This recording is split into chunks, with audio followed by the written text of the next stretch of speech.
हरियाणा में एकजुट विपक्ष ने बीजेपी को दिखाया ट्रेलर। पानीपत जिला परिषद चेयरमैन कुर्सी छीनी, अब राज्यसभा सीट और फ्लोर टेस्ट हुआ तो सरकार खतरे में। हरियाणा में विधानसभा चुनाव से पहले एकजुट विपक्ष के ट्रेलर को लेकर बीजेपी की चिंताएं बढ़ गई हैं। इसका उदाहरण पानीपत में जिला परिषद के चेयरमैन पद के लिए हुए चुनाव में देखने को मिला।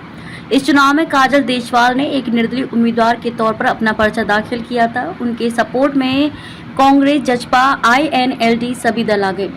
विपक्ष को भी एकजुट देखकर इस सीट से सूबे की सत्ता में 10 साल से काबिज बीजेपी ने भी हाथ खड़े कर दिए। यही वजह रही कि उनके खिलाफ किसी ने भी पर्चा नहीं भरा।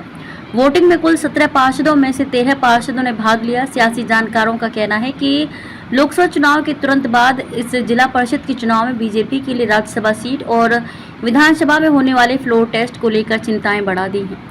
हरियाणा बीजेपी की चिंता की पहली वजह राज्यसभा सीट है। ये सीट रोहतक से कांग्रेस के दीपेंद्र सिंह हुड्डा के लोकसभा चुनाव जीतने के बाद खाली हुई है। पानीपत जिला परिषद चेयरमैन के चुनाव की तरह यदि सीट पर भी विपक्ष एकजुट हो जाता है तो बीजेपी के खाते से ये सीट निकल जाएगी। लोकसभा चुनाव में भाजपा 5 सीटें पहले ही गंवा चुकी है। ऐसे यदि राज्यसभा सीट भी निकल जाती है तो यह पार्टी के लिए बड़ा झटका होगा। दूसरी चिंता की वजह यह है कि लोकसभा चुनाव के बाद हरियाणा विधानसभा का गणित बदल गया है। इसको लेकर कांग्रेस और अन्य विपक्षी दल लगातार सरकार के अल्पमत में होने का दावा कर रही हैं। कांग्रेस, जजपा और इनेलो हरियाणा गवर्नर को लेटर भी लिख चुके हैं और फ्लोर टेस्ट की मांग कर चुके हैं। हालांकि सरकार ये दावा जरूर कर रही है कि कांग्रेस भ्रामक खबरें फैला रही है, ऐसा कुछ भी नहीं है। हरियाणा में पहले बीजेपी 41 और जजपा 10 की गठबंधन की सरकार थी। लोकसभा चुनाव से ठीक ये गठबंधन टूट गया, लेकिन बीजेपी ने 6 निर्दलीय विधायकों के साथ मिलकर फिर से सरकार बना दी।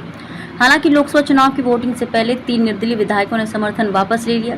पहले 3 विधायकों के कम होने और निर्दलीयों के समर्थन की वापसी के बाद विपक्षी दलों के द्वारा सरकार के अल्पमत होने का दावा किया जा रहा है। हरियाणा में अब 87 सदस्यीय इस विधानसभा में बहुमत का आंकड़ा 46 से गिरकर 44 हो गया है।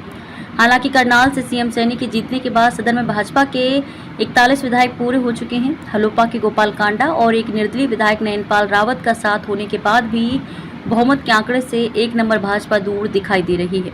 इधर सदन में कांग्रेस, जजपा और इनेलो यदि साथ आ गए तो सैनी सरकार की मुश्किलें बढ़ सकती हैं। इसकी वजह यह है कि विपक्ष के पास अभी कुल 44 विधायक हैं, जिसमें कांग्रेस के 29, वरुण चौधरी को छोड़कर जजपा के 10, 4 निर्दलीय और एक इनेलो के अभय चौटाला शामिल हैं। पहला सीएम नायब सैनी की सरकार ने 2.5 महीने पहले ही 13 मार्च को बहुमत साबित किया। इसके बाद 6 महीने तक फिर अविश्वास प्रस्ताव नहीं लाया जाता। इतना समय बीतने के बाद अक्टूबर-नवंबर में हरियाणा में विधानसभा चुनाव होने हैं, फिर ऐसी मांग की जरूरत नहीं रहेगी। दूसरा, जजपा ने अपने 2 विधायकों की सदस्यता रद्द करने के लिए विधानसभा स्पीकर ज्ञानचंद गुप्ता की यहाँ याचिका दायर की हुई है। अगर जेजेपी के 2 विधायकों की सदस्यता रद्द हो जाती और विपक्षी विधायकों की संख्या गिरकर 42 हो जाएगी, जो भाजपा से 1 कम है।